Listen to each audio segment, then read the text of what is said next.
Hey! Do you know what nano means? It means small, very small. It is 1,000,000 times smaller than the smallest measure on a ruler. If you want to get an idea of how small a nanometer really is, you'll need to take a piece of hair from your head.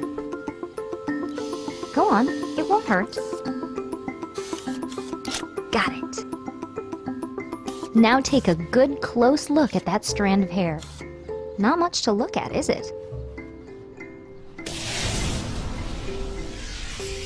If we were to shrink you down, smaller than the smallest thing you can see with the naked eye, you will find that your piece of hair starts to look a lot more interesting.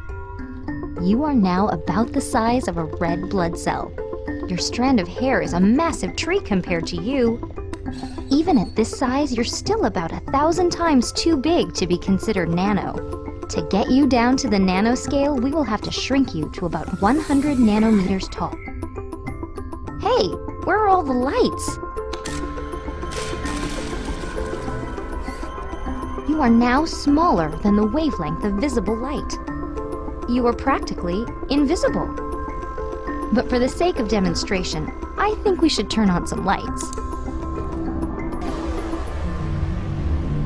At this size, the red blood cell is 1,000 times bigger than you are. It is like an enormous stadium. Welcome to the nanoscale. You could probably hold a common cold virus in your hands quite comfortably now. The rhinovirus is only about 30 nanometers across and is nearly impossible to see next to the red blood cell. A red blood cell is too big to be considered nano. However, it's made up of all kinds of nanomaterials. If you were to look close enough, you would see that the outer walls of the cell are stabilized by a flexible, mesh-like protein skeleton. The bars and connectors that make up this mesh are considered part of a nanomaterial. Without these reinforcing nanostructures, the cell would be much more fragile and not nearly as flexible. It wouldn't stand a chance in your body. Everything is made up of nanomaterials. Nanomaterials are an arrangement of molecules and atoms that, when combined, create stable building blocks that can be made into larger, more complex materials and structures.